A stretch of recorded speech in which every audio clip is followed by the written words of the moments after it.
একদিকে চৌধুরী বাড়িতে নাচ গানের আসর, অন্যদিকে গয়না চোরে প্রাণ ফাঁসের আগেই বড় বিপদ ঘটতে চলেছে চৌধুরী বাড়িতে। হ্যাপি এভার 70 দেখা যাবে আজকের পর্বে। বিস্তারিত জানতে ভিডিওতে একটি লাইক দিয়ে সম্পূর্ণ ভিডিওটি দেখতে থাকুন। গল্পের শুরুতে দেখা যায় চৌধুরী বাড়িতে বসেছে নাচ গানের জমজমাট আসর। চারদিকে আলো হাসির উৎসবের রঙে ভরে উঠেছে পরিবেশ। এই আনন্দঘন মুহূর্তে মঞ্চে উঠে নাচতে থাকে রশ্মিকা এবং মাহি। তাদের প্রাণবন্ত পারফরমেন্সে মুগ্ধ হয়ে যায় উপস্থিতি সবাই। তাদের প্রতিটি স্টেপ, প্রতিটি হাসি যেন মুহূর্তটাকে আরও সুন্দর করে তোলে।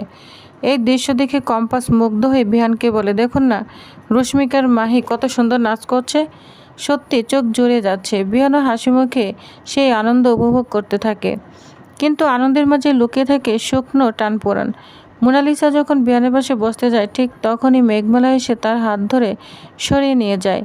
সে অজুহাত দেয় চেয়ারটা নাকি ভাঙ্গা, তাই অন্য জায়গায় বসতে বলে।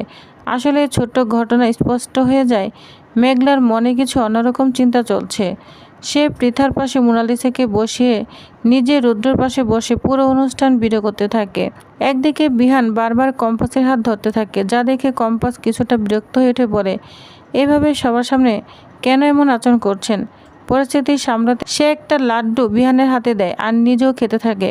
তখন বিহান আবেগ নিয়ে বলে, কম্পাস, আমি চাই আমাদের জীবন এমন আনন্দ ভরে থাকুক। অন্যদিকে পৃথা যেন অস্থির হয়ে উঠেছে। সে মনে মনে ভাবছে কেউ একজন এখনো আসেনি, আর সেটা তাকে চিন্তায় ফেলেছে। এ সময় গল্পের মোড় ঘুরে যায় অন্যদিকে। অখিলেশকে দেখা যায় গভীর চিন্তায় ডুবে থাকতে।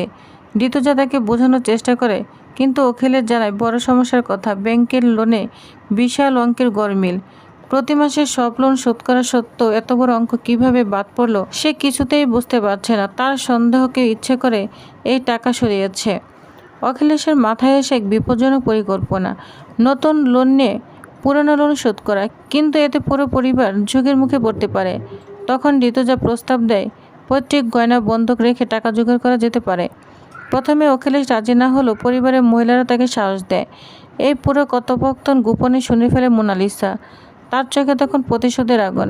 সে মনে মনে শপথ নেয় পরিকল্পনা সে কিছুতেই সফল হতে দিবে না। শেষ হাসি সেই হাসবে। এদিকে অনেক গল্পে দেখা যায় অরিন এবং মোহিনীর সম্পর্কে টানপোড়েন। মোহিনী চায় অরিন এখনই তাকে স্বীকৃতি দিক, কিন্তু অরিন নিজের অক্ষমতার কথা বলে পিছিয়ে যায়। সে এখনও নিজের পেয়ে দাঁড়াতে পারেনি। এই বাস্তবতা তাকে আটকে রেখেছে। গল্প আরও জটিল হয়ে ওঠে যখন মোনালিসা ফোন করে সেনাপতিকে। সে তাকে পুরো পরিকল্পনাটাই বুঝিয়ে দেয়। গয়না বাড়ি আসার আগে সব গয়নাগুলো চুরি করে সরে ফেলতে হবে, এতে চৌধুরী পরিবার লোন শোধ করতে পারবে না। তাদের রাস্তায় নামতে হবে। এদিকে উৎসব চলতে থাকে। কম্পাস এবং বিহান মঞ্চে উঠে একসঙ্গে নাচতে শুরু করে। এই দৃশ্য দেখে মোনালিসার রাগ আরও চরমে পৌঁছে যায়। সে মনে মনে বলে, এই শোক আমি কিছুতেই হতে দেব না। কম্পাসের মনে তখন অজানা আশঙ্কা। সে অনুভব করে কেউ একজন পিছন থেকে ষড়যন্ত্র করছে। সে বিহানকে বলে, আমাদের এই রহস্যের জাল কাটাতেই হবে। অন্যদিকে সেনাপতি ছদ্মবেশে চৌধুরী বাড়িতে পৌঁছে যায়। দরজার সামনে দাঁড়িয়ে সে মোনালিসাকে সিগন্যাল দিতে প্রস্তুত হয়। সব কিছু যেন ধীরে ধীরে এক ভয়ঙ্কর পরিণতির দিকে এগোচ্ছে। শেষে দেখা যায় একদিকে নাচ গান আনন্দ, আর অন্যদিকে গোপন ষড়যন্ত্র, বিশ্বাসঘাতকতার প্রতিশোধের আগুন। তো ভিউয়ার্স, তাহলে আপনাদের কি মনে হয় আগামী পর্বে সত্যি গয়না চুরি হয়ে যাবে? চৌধুরী পরিবার কি রাস্তায় নামবে, নাকি কম্পাস সব ষড়যন্ত্র ফাঁস করে দিবে? উত্তর জানতে চোখ রাখুন আগামী পর্বে। ধন্যবাদ।